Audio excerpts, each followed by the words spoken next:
Blood cancer के कौन कौन से सिम्टम्स हैं? ब्लड कैंसर के सिम्टम्स है सबसे पहला फीवर। अगर लगातार बुखार आ रहा है जो लगातार चला आ रहा है, फीवर विद चिल्स, जैसे कहते हैं कि सर्दी के साथ बुखार लग रहा है, एंड बुखार रहना, और आपने जब क्रोसिन ली या आपने कोई भी पैरासिटामोल ड्रग ली या आपने कोई भी आयुर्वेदिक दवाई ली, होम्योपैथी दवाई ली, बुखार उतर गया लेकिन उसके बाद दोबारा आ गया, बार बार अनएक्सप्लेन्ड फीवर आ रहा है, इसका कोई ओरिजिन समझ में नहीं आ रहा, कोई इन्फेक्शन नहीं समझ में आ रहा, आप समझ रहे हो वायरल है, आप समझ रहे हो बैक्टीरियल है, आपने एंटीबायोटिक का भी कोर्स कर लिया लेकिन उसके बावजूद बुखार नहीं उतर रहा, ब्लड कैंसर का सबसे पहला सिम्टम। दूसरा, लगातार वेट लॉस होना जिसका कोई रीजन ही ना पता चले कि वेट लॉस क्यों हो रहा है, अनएक्सप्लेन्ड वेट लॉस हम उसे बोलते हैं। तो अगर ये ऐसा सिम्टम है इसका मतलब ब्लड कैंसर हो सकता है। थर्ड, अगर लगता है कि शरीर में रैशेज आ रहे हैं या शरीर में नीला पड़ जा रहा है, बीच बीच में प्लेटलेट्स की कमी होने की वजह से ऐसे जैसे किसी को अगर आप चोट मारो तो उसको नील पड़ जाता है, जिसको हम देसी भाषा में कहते हैं कि नील पड़ गया, अगर वो नील पड़ जा रहा है और बार बार उसको शरीर में दिख रहा है कि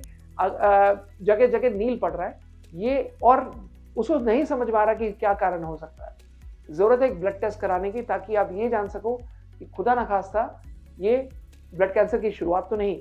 मैं डरा नहीं रहा हूँ, मैं आपको एजुकेट कर रहा हूँ ताकि आप प्रिपेयर्ड रहें किसी भी चीज़ के लिए। और एक और इम्पॉर्टेंट सिम्टम है जिसमें लग रहा है कि लॉस ऑफ एपेटाइट, आपको भूख ही खत्म हो गई एंड आप बार बार थक जा रहे हैं। अगर आप बहुत ज़्यादा भाग रहे हैं और उसके बाद थक जा रहे हैं और उसके बाद आप रिकवर नहीं कर पा रहे, तो हो सकता है कि आपका हीमोग्लोबिन कम हो सकता है कि आपके अंदर काउंट्स की कमी हो सकता है कि आपके अंदर प्लेटलेट्स की कमी हो और सांस फूल रही है। अगर आप नॉर्मल चल रहे हैं, नॉर्मल बैठे हैं और उसके बावजूद भी आपकी सांस फूल रही है, पहला ये एलर्जी हो सकता है, दूसरा अस्थमा हो सकता है, तीसरा किसी लंग का इन्फेक्शन हो सकता है, या फिर चौथा ब्लड में काउंट्स की कमी होने की वजह से ये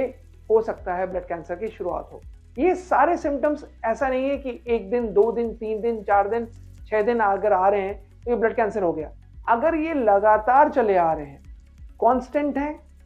परसिस्टेंट हैं और आपको ट्रबल कर रहे हैं, आपको परेशान कर रहे हैं, कांस्टेंट हैं, परसिस्टेंट हैं और ट्रबल कर रहे हैं, अगर ये तीनों चीजें हो रही हैं आपके साथ, तब आपको जाके ब्लड कैंसर का टेस्ट। अपना ध्यान रखिए। हमारे ट्रीटमेंट के बारे में अगर आपको जानना हो तो आप हमारा